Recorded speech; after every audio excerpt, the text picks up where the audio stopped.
Welcome back to part two of the Why Not Us, Why Not Now podcast. X and KB coming at you as we always do every week. Thank you to all of our listeners, however you listen to your podcast. If you're watching us on YouTube, we thank you for that. Lawrence Vaughn, our special guest here tonight. Let's start off with some quick hitters here, fellas.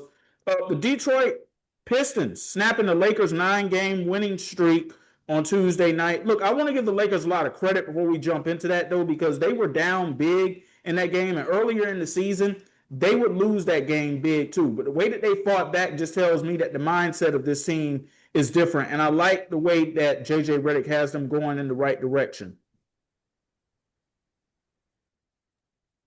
Yeah, JJ got him on. Like, I think the Lakers playing great ball right now. I think Luka's playing great basketball. If shame that he's probably not gonna win MVP this year just because of the season that SGA's had, Wemby's had. You know what I'm saying? Guys like that. But Luka's having a great year. But when I look at it, but if I'm gonna just switch gears for a second, I gotta talk about them Pistons. Pistons are legit. Even without K, one thing I know that they're gonna do, they're gonna play defense, they're gonna play I say football, physical basketball, and they are gonna make you uncomfortable. I just saw it tonight with the Hawks. They legit will take you out of your game. They will not let you get comfortable in certain spots. They have long defenders. Everybody plays defense. They have a legit rim protector and rim threat in Jalen Duren. Like, they are everything that their record says that they are for real. And I think the Lakers have turned the corner as well because, like I said, at certain points, we looked at them as like, man, the wheels are falling off. But they were able to, JJ's been able to get through to them. So I'm happy with it. I think that now we just got to see what they're going to do in the playoffs, depending on who they match up against. Hey, we'll see what happens, but it always depends on the matchups, though, for sure. Yeah, I'm glad you said that last part. Depending on who they it depends on who they match up against. Which is why I was so elated that during that 9-game win streak, they were able to secure the tiebreaker over Houston, secure tiebreaker over Minnesota, secure tiebreaker over the Nuggets. Because those are the three teams that really like will take us out. We're too high up the standings to where we won't be playing OKC or San Antonio in the first round. Thankfully. But I mean, like to that Detroit game, to your point, it was one of them games where like they came and they hit you in the mouth. And looking back at it, like seeing the stuff, were there a lot of questionable calls that could have been made to send the Lakers to the free throw line? Yeah. But you can't depend on the refs to be able to bail you out in a game on the road, in any game, to be honest. So, I mean, I, I won't go as far as to say like the Lakers looked dead in the waters because even earlier in the year, they were third in the West at times. I feel like it's just the whole, well, Luka's there and all the focus on the offense and JJ. I got the Lakers to third in the West last year, kind of like with Arch Manning. A lot of people have this unreal expectation on the Lakers to be this world beater team when that's not who they are. They're a team to where when the shots are falling, they look amazing. But when the shots aren't falling, it looks terrible. It's hard to watch. Um, and I knew as soon as I saw Austin Reeves get switched on Buddy, who with the game winning shot, I knew it was a bucket because Austin don't play no defense. Austin don't play defense. Luka don't play defense. Braun don't play defense. The really only defenders are Vando, who every other week seems to be in the doghouse with JJ. Marcus Smart, who gets hurt every day because he flops, and Rui, who yeah he can guard, but you don't ever know like what's going on between his head. Like, is he gonna lock in and really play defense, or is he just gonna be a body out there? So I mean, I'm glad that they're finding their footing because you can definitely see more motivated Luka, especially since he got into this custody battle for his kids. But I mean, they are about where I expected them to be this year. So, fellas, we got the NBA playoffs on the horizon here in a couple of weeks. Any potential matchups that y'all are looking forward to? Yeah, I got one out east.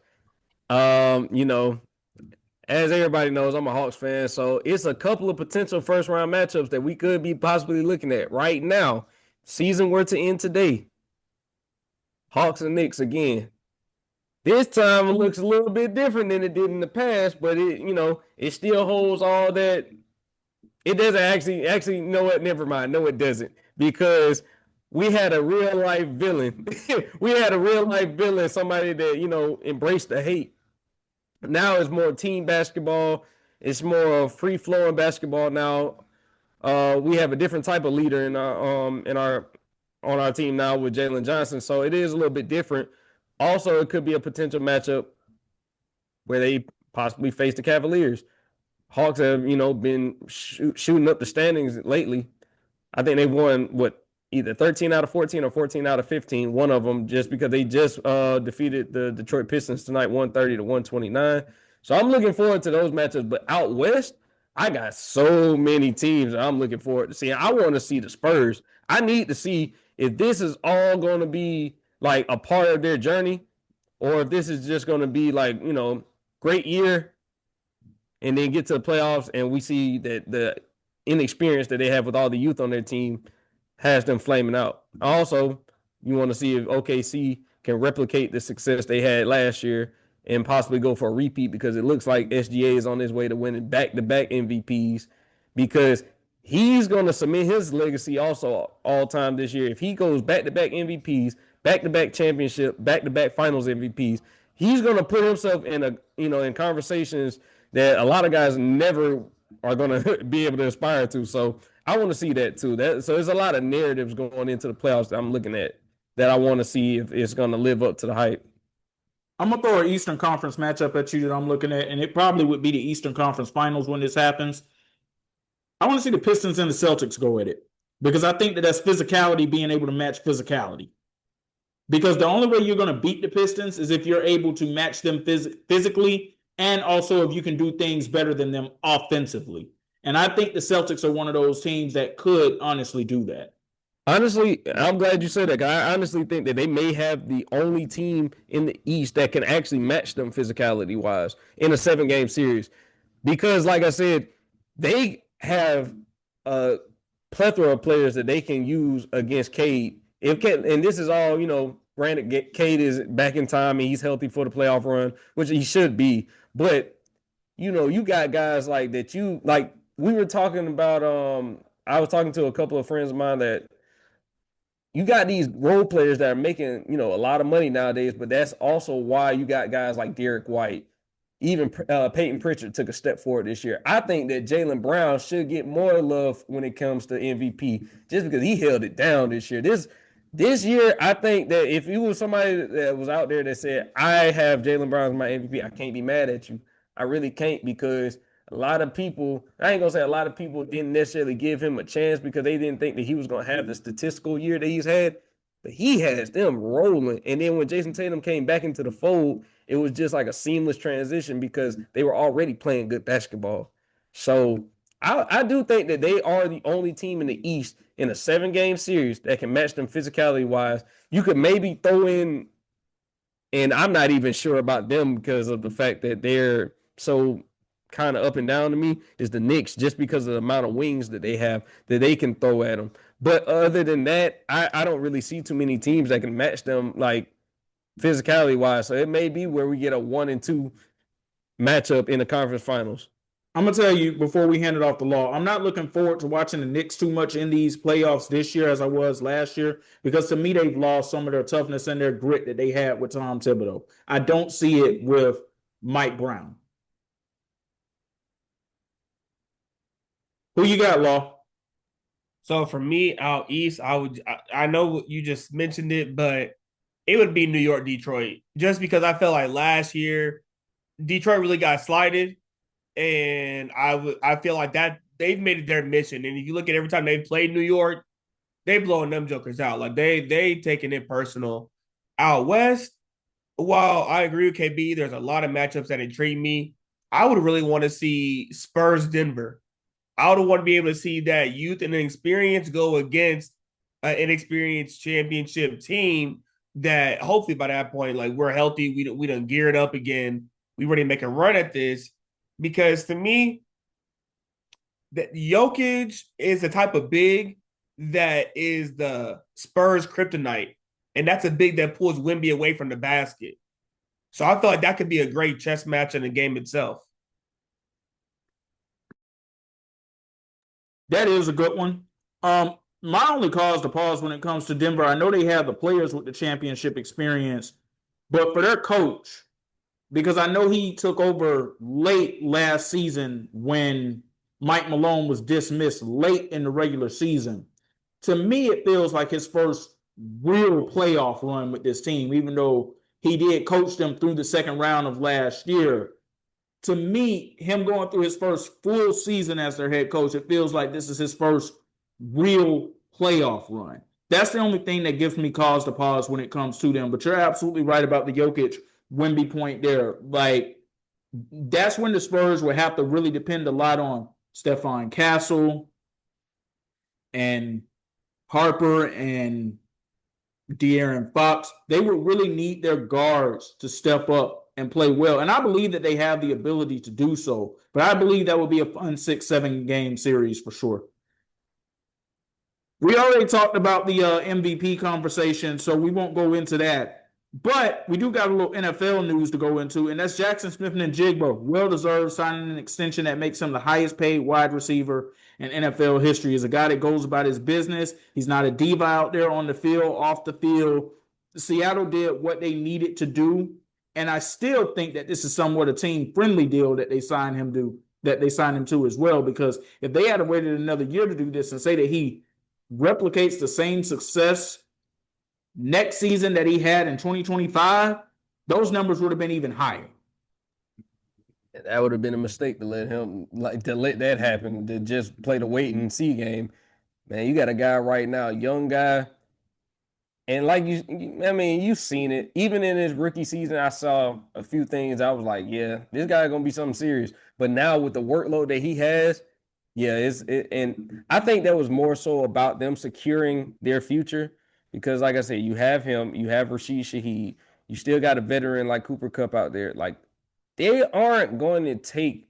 I think that losing Clint Kubiak was a big thing, but I think that his production is still going to be like, you still have to feed him the ball. I think that he is a matchup nightmare no matter who you got him going against. I think that you got to get him the ball. Like, there's certain people that you say, I don't care if you got the defensive player of the year. I believe in my guy before I believe in your guy to stop him.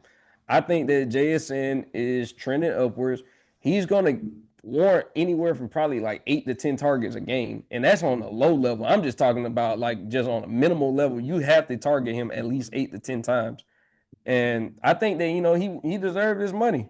I know it's a different day and age now, but we don't seen some good wide receivers come through over the years, and they ain't got nowhere near the type of money he got. But like I said, though, that's just what it is nowadays. So I think that JSN, he's, before it's all said and done, he stays healthy. He could put himself in some elite conversations as well, just because of the production. It's going to be there. Law, where you at on this? Yeah, I was glad to see him get paid. What is there, like you said, and like you said, X, it's good that they got it on the ground floor before he duplicates it and be like, yesterday's price, not today's price.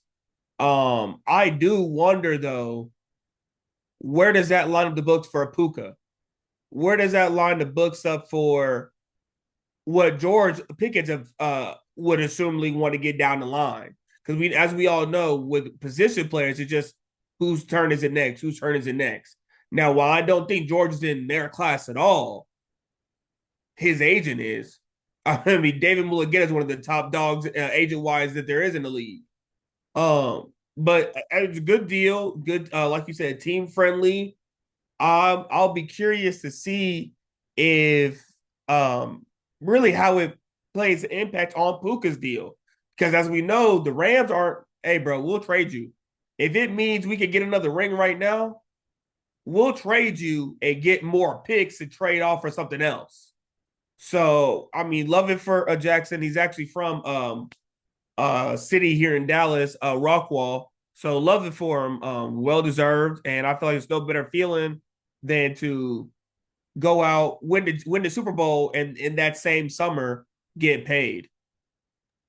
Look, to your point about Puka, with this alleged off the field stuff that he might have going on, Sean McVay might be getting sick of him anyway, and he could want to move off him. And Sean McVay is not one of those coaches that deals with people's shenanigans. I'll just say that right now. Like I said, this is alleged off the field stuff that we're hearing. I'm not going to get into it, but I think it is something to continue to watch, because if somewhere down the line, no matter how amazing Puka is, that they do move off of him with Sean McVay being there, it wouldn't surprise me that happens. But fellas, March Madness continues. So the Sweet 16s are officially here. First for the men's, beginning on Thursday, we got Texas and Purdue, Iowa and Nebraska, Arkansas, Arizona, and then we got Illinois and Houston. And on Friday, we got St. John's and Duke, Alabama and Michigan, Michigan State and UConn, Tennessee and Iowa State. Let's start off with the Thursday matchups. Obviously, Arizona and Arkansas is appointment television. I think Texas and Purdue is an underrated game because I think Sean Miller, I think he and his team are figuring things out. But believe it or not, a matchup I'm really looking forward to is Iowa and Nebraska, because I believe that's going to be a gritty, physical game. And I'm just telling y'all, as somebody that watched that Iowa team play, they got some spunk about them. That's all I'm going to say. Like, if you take them lightly, they can beat you, and they will beat you. And it's been a nice ride for Nebraska this season with Fred Hoiberg and what he's doing, but it wouldn't surprise me if Iowa pulls off another upset in this one. Yeah, it honestly wouldn't. I think that that's going to be a very, intriguing matchup. Another matchup that you mentioned that I think is also going to be very intriguing, and it's not going to probably be something that people going to think about. Don't sleep on St. John's and Duke. I think Duke been playing a little bit too much with their food. I think that they are talented, but I think that Duke is – I think if they come into this game and they mess around like they did against Siena, I think that this is be a team that they can run into, and that this is the wrong team to run into. I think that St. John's has been pretty solid all year, to be honest with you. KB, I'm sorry, but I'm sleep on this matchup because I think St. John's is going to win it. I don't like what I've been seeing from Duke in the tournament. Yeah. Okay. I didn't know what you was going to say, because I was like, all right, man. I was like, I think that St. John's been solid. I think they want a thriller, and I think they're going to ride the momentum of that game, and they're just going to come into, Duke. I think that if Duke sleepwalks through the first half of this game, they will lose. I don't even think that they can come out of the gates in the first 5 minutes and sleepwalk through it, because I think that this team is talented. Like, and even if they do play their best, they still may lose. That's just how inconsistent they've been pretty much in the first 2 games of this tournament. Like, I don't feel good about them at all, to be honest with you. Fellas, we gave Jon Scheyer a lot of credit in part 1 for the job that he's done with them. On Friday evening, he is going into a coach's masterclass. He's going up against one of the greatest to ever do it in Rick Pitino. So I just hope that he's got them ready. But I just believe that St. John's is going to be the ones that win this game. And it could go either way of a nail. Yeah, go ahead. Do you think, well, actually, to both of y'all, would you say this game would do for John's legacy and Rick's legacy? I know it's not Rick versus Coach K, but I feel like to bring St. John's out of the depths that they were, this could be a very big game for Rick. I'm gonna say one thing, X, real quick. I think that this just add to Rick Pitino's brilliancy. I don't know if this is necessarily gonna add to his legacy, because of the fact that I think that this Duke team has been geared up to dominate the tournament, and they haven't. And I think that now if he goes out and he wins a championship, yeah, that obviously if he can get this team to the Final Four, that'll definitely add to his legacy, because I don't think a lot of people had St. John as solid as they've been. I don't think a lot of people, and I'm talking about nationally, had them getting that far. As far as Jon Scheyer, I don't necessarily know if he'd even add something to his legacy, because this is a game that you're supposed to win anyways. You are supposed to be, by some people's standards, I still have Arizona as the best team overall, but to some people's standard, you have possibly the number one pick. You have one of the best teams in the country. You're supposed to win this game, or you got to find a way to win this game. Now, what X said, this is going to be a coaching masterclass because this is going to be a game of chess. Like, you are going against one of the best coaches that has ever, you know what I'm saying, come across college basketball in general. So you're going to have to be on your A game from the start. Now, I think that as far as winning the legacy goes, because I guess when you're Rick Pitino, your legacy is determined off of championships. That's the reason why I say I can't necessarily say it would add to his legacy, but it would get him to a stepping stone to where he could possibly add it to his legacy. Because if, like I said, if he can get this team, you know what I'm saying, we still got some of the greatest coaches in this right now. We still got John Calipari in it, and we still have Rick Pitino in it. And then we got some of the younger guys who are trying to make their way into it. Like, so, I mean, I'm not going to say it's necessarily going to be a legacy defining game, but it is going to prove a lot to where, you know, these teams are at. And I think if Duke can, you know, withstand it, that's cool. But I just don't like what I've seen from them so far in it, as far as for me to be like, yeah, they're definitely going to be my pick for that game, because I'm not comfortable with them at all. I'm going to give y'all another matchup to not sleep on too. And that's Alabama and Michigan, because Michigan's the 1 seed coming into this. But I'm telling y'all now, I watched Alabama take the floor against Texas Tech, and they can really run up that scoreboard for real. Like, they can score in a plethora of ways. And as we saw in the Big Ten tournament, if you can catch Michigan sleeping, you can get them. I'm not saying Alabama will win this game, but it wouldn't surprise me if they do. Yeah, Lawrence, where you at on that? It's just hard for me to really buy into Alabama, like, because Buddy got a like their second leading scorer is out. I feel like up until now they've been the superior team, and as long as you're not shooting yourself in the foot, cool. But when you go up to somebody that can score like you score, well, obviously in a different way, you know, how Alabama plays, but that can match you, you need to be at full strength. And without I forget his name, but without Buddy, I'll just put it to you like this, because I hear you on that. But let me ask you this question. Did you expect Alabama to put foots into Texas Tech the way that they did on Sunday? I did, because they're hobbled. Their best players out. And the second best player, Christian, the point guard, he's been dealing with an ankle injury. That's why he didn't play in their first game. Now, if this would have been a fully healthy Texas Tech team, yeah, that would put them in. I'd be like, oh snap! Like maybe Buddy wasn't that much of a factor for them. Like maybe they can do it. But their best player, JT, tore his ACL a few months ago, and I don't want to say he is Caleb Wilson, but before the year started, he was preseason Big 12 Player of the Year. He was a lottery pick coming into this year. So I mean that just adds to the equation for me. It didn't surprise me Alabama put B2A on them. Now, of course, the matchup that everybody, I would say, is probably looking forward to on Thursday is Arkansas, Arizona. I think this can go either way. It wouldn't surprise me if Arizona wins. They're supposed to win by them being the number 1 overall seed in this.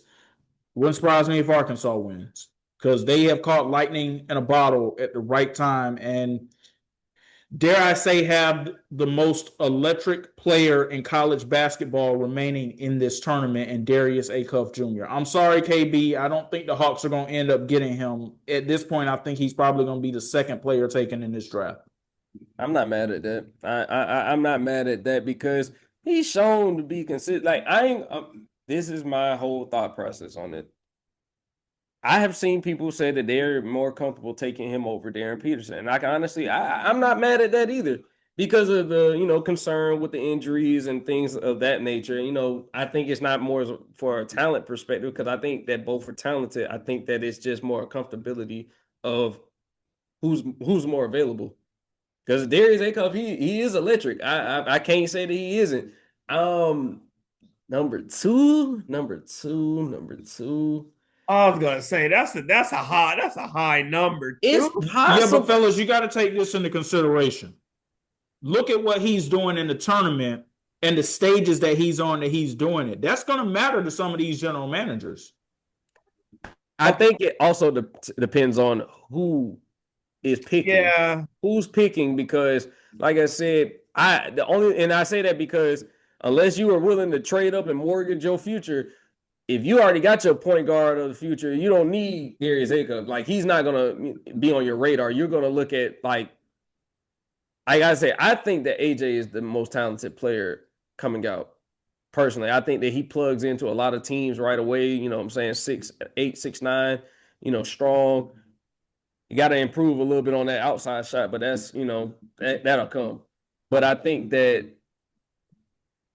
Darius, what he's showing right now, because like I said, 2 of the potential top 3 picks are already out. They're out. So we don't get to see no more of what we need to see if you wanted to see. Oh, I'm sorry. You said, oh yeah. So you look at Caleb Wilson, he's out. AJ DeBonsa, he's out. Darren Peterson's out. So we get to see this guy on a national stage for a lot of people that may have not been able to see him all year. He's showing that he can hoop. It's a reason why that was even a conversation about him being the most talented guard that Calipari's ever had. I'm not going that far. I've seen Derrick Rose at Memphis. I can't go that far. Not me. And I'm not even one of those people that just sound like a old head that just don't want to let go of the past. I seen Derrick Rose at Memphis. I can't. It's one of those moments where we say to people, you just had to be there to see that, to see why we're saying what we're saying in terms of that conversation.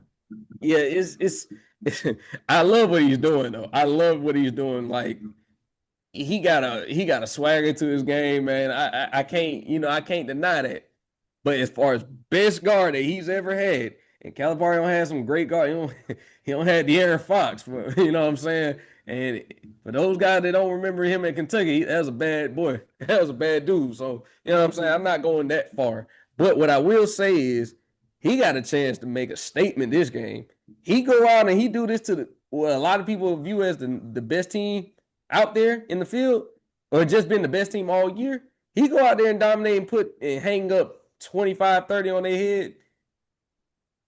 Hey, Law, I don't know. X, I know what you were saying with the number 2 pick, but it's going to be some GMs that are willing to take a flyer out on him just because of the fact they're looking at, like, it's going to be a situation where we could be in the draft and talking about, we're not looking at position because we in positionless basketball anyway. We're looking at best available. It could be one of those because if you a team that got a lot of holes on your team anyway, we don't care about necessarily filling a certain position. We just want the best available player. So could that be his situation? Possibly. But like I said, it all depends on how that lottery goes, who's picking where. Then we'll determine, like, okay. Because if you got a team like a young upstart team like a Utah, or you got a team like that just, they got a lot of pieces that they need. You could pick anywhere. You could pick anybody as far as like, to be your franchise star. So I'm looking at it like that. We got the women's tournament that's happening back up on Friday too with their Sweet 16. I don't really have too much to say right there because my thoughts from last week have not changed. What I will say is this. You don't usually see upsets that happen very often in the women's tournament, and Notre Dame pulled one off on Monday. Boy, did they ever pull one off on Monday, and I'm looking forward to this matchup with them and Vanderbilt on Friday afternoon. North Carolina and UConn. UConn's favored by 27.5 points, and yeah, that's pretty much what I think is going to happen because I watched something happen between UConn and Syracuse in real time when they took the floor against each other on Monday that I'm just sitting there watching this and I'm like, are they really that much better of a team than y'all, or are you intimidated? Like, what's going on here? Like, I watched Syracuse go down at halftime and they were down by 50 points. So everything that I've said about UConn, I continue to stand on it. The only other team that I believe that can possibly get them is Texas. That's it. And I know that South Carolina's blowing people out, but I don't believe in them the way that I believed in South Carolina teams in the past. For me, it is UConn and it's Texas. Those other matchups happening on Friday, Minnesota and UCLA, Duke and LSU, that's an interesting one. That one could go either way, in my opinion. And then on Saturday, the final Sweet 16 matchups for the women's, Louisville and Michigan, Kentucky and Texas, Oklahoma and South Carolina, and Virginia and TCU, and Virginia pulled off a massive upset on Monday too, being a 10 seed going in and winning and advancing to the Sweet 16. That's not usually something you see in the women's tournament. But just your thoughts, fellas, really quickly. Law, let's have you go first because I know that you're a Texas fan. Your thoughts on some of the things that we should expect to see on Friday and Saturday. Talk. I mean, the only one, like you said, the only one I can really see going either way is the Duke LSU one. And that's because I'm not really sold on LSU. And I think Duke can have them. I feel like, and given the fact that how they played each other in the regular season, and Flage had a little, extra stuff to get off her chest during that game, I can see Duke come into this one very prepared and very like, it's time to get our lick back. But I agree with you, bro. I mean, you know where my bracket's been at on the women's side for a minute now. I got Texas UConn in the championship. Texas don't got to leave the state until the Final Four. I feel like that plays heavy in their favor. Not that they need it, because honestly, they got a very favorable bracket this year. But you can't play with food. I don't care who you are this time of year. You cannot play with your food. When Texas played Kentucky earlier this year, Texas got up on them about 20, 25 points. Kentucky came back. And only lost by about 4 or 5. You cannot play with your food, and that's for anybody at this stage of the game. Get them done. And now, it may look different. You might get it done in the second and the third quarter. You might get it done in the third and the fourth quarter.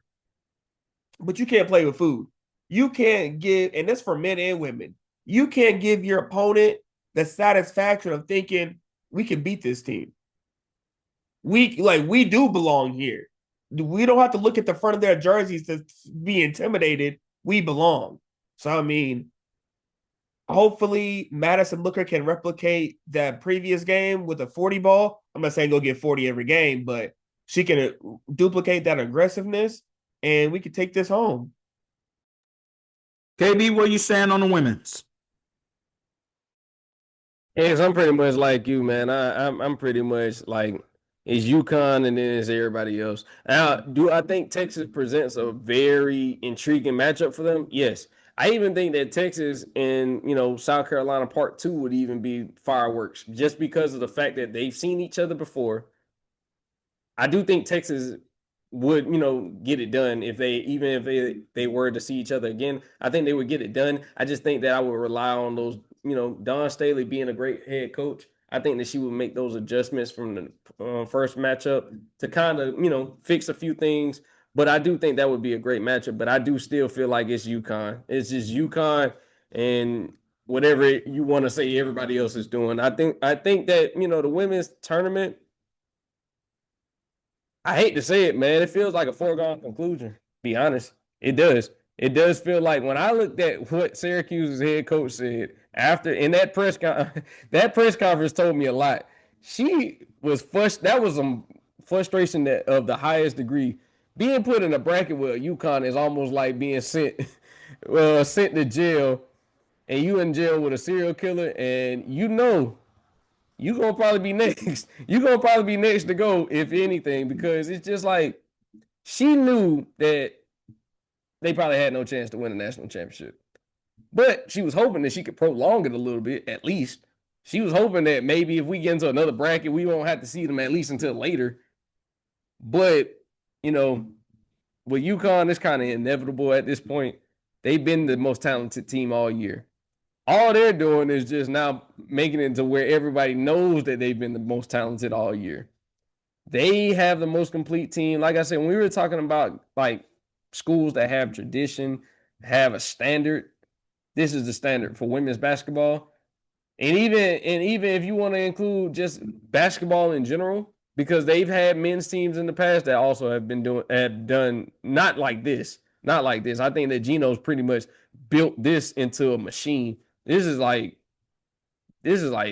God level type of the closest thing in recent memory that I would say even was close to this UConn team might have been the first year UConn team under Dan Hurley that won the championship, because they were blowing folks out in the tournament. Yeah. And like when I say like this is like this is something that I don't know if we'll see this again. Like once Gino leaves, I don't know if we'll see something like this happen again. Because, even those Tennessee women's teams in the past with Pat Summitt, I didn't even see this. This is like unbelievable. Like what he's doing, like that's why I said you have great women's coaches, you have great men's coaches, and then you have just great coaches. Gino's a great coach. Like we don't have to. It don't even matter if you can break it up by saying women's coach or what. He's a great coach because we've seen teams in the past have a bunch of talent and still not get it done. He's getting it done no matter who he got on the floor. That's why I say like I can't put nobody else. I can't. It's almost like when we were talking about the Chiefs. I can't count them out ever because of who is at the helm. So yeah, it's gonna be UConn for me, man. I got them winning it all, but I think that they got some intriguing matchups that can make it interesting. Like I said, I give Texas a great shot at it, though, selfishly because I want to see AZ Fudd and Madison Booker go at it for the national championship. Lawrence, you had some thoughts you wanted to add to this? Yeah. So there was only two questions I wanted to ask y'all. One about the point where for the Syracuse's head coach, this is the second time that we've seen a women's coach very like lash out. The first was Tennessee's coach pretty much calling her team quitters. And this time with Syracuse coach being like, dog, anybody we can put in the UConn bracket. I mean, it's an L. I just find that very peculiar in this day and age when, women are fighting very hard to get equality and, have everything be open floodgate like the men. Men's coaches ain't doing this, bro. Men's coaches are not being like, dang, bro, we got in Florida bracket. That's an L. Even High Point, who played Arkansas very down to the wire. You don't see that. You know what, bro? We played Arkansas, bro. I mean, that's an L. I just feel like, yeah, you've been a UConn bracket a lot. Have a better regular season. Syracuse not blowing the doors off nobody in the ACC regular season time. Y'all are behind Duke, North Carolina, Florida State women. Like y'all like fifth or sixth down the line. Be better in the regular season. Maybe you won't be in UConn bracket. First off. Second off, to your point, KB, about we'll probably never see this Gino type of coach again. I love that you said that because there are so many people and a lot of people in minority communities that just feel as if though Dawn is the messiah of women's basketball. And these last 4-5 years, she has done no wrong. She just makes absolute juggernaut teams. And when they lose, there's always an excuse. There's always this player was hurt, or the refs didn't want us to win, or this, that, and the third. Me personally, while I respect Dawn and I feel like she's a great coach, she don't develop players. If she don't have an elite big, she not winning the tournament. She don't develop players. Her players, they cap out in college. And that's why I think like the bar is we say it in our chat all the time. It's levels to this. Gino be not only putting shorties first in the league, he put shorties first round. So, Law, you saying outside of Aaliyah Boston and Asia Wilson, she hasn't really like honed the talent of anybody outside of two post players that she had that were like, like perfect college players. Like Aaliyah Boston and Asia Wilson, perfect college players, had the resume and everything to go along with it, both number one picks. You saying that she, other than those two, I want to say that she has more, but from a guard standpoint, no, I can't think of a serviceable like South Carolina guard that boom, I could turn on a WNBA game when they see the kicks off and be like, Dawn developed her. Not Pow. Not Pow. I just see her as a specialist. You know what I'm saying? Like I just see her as a specialist, a 3-and-D type. Now, granted, I think she has room to grow into that. Like that would come now as a WNBA player. It wasn't there because even to name drop Aaliyah Boston, I felt like Aaliyah, her junior year, she should have been bringing the ball up a little bit. She should have been taking at least 10 to 15 footers in her game because now you watch her in the W, she's very undersized for her position.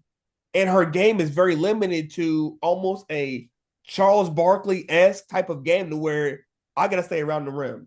If it's not pick and roll or deliberately posting me up, I'm just another body out here running around. So that's where I just feel like Gino and Dawn separate is that Gino develops like killers. And not to say like clearly Asia Wilson the best in the league. I'm not saying that Asia not a killer, but Gino has a bigger sample size of such. So you're saying like even when it comes to players like Gino, for example, he's seen every type of player from the Maya Moores to the Paige Beckers to even the Breonna Stewarts. You think that he's more of a player developer? Because we gotta be honest, like as far as women's college basketball, there's not that many elite coaches that you can point to and say that they have basically turned. Because besides UConn, what other programs are actually producing like the talent that like South Carolina, even if you want to put in teams such as I'll even throw out you could throw out a Texas, but see Texas hasn't, they've had good teams in the past few years, but it's nothing like this team now. So it's like we have a few elite coaches. Now, if you want to say that like there is sometimes some excuses, but Dawn is an elite coach. She is an elite coach for sure. She helped that program become what it is now because it is a juggernaut into the point where it may not even be onto the level of UConn. But even in those years where UConn hasn't made the championship, South Carolina's always had their name and, somewhere in there. I think that I agree. it's just they have different styles for sure.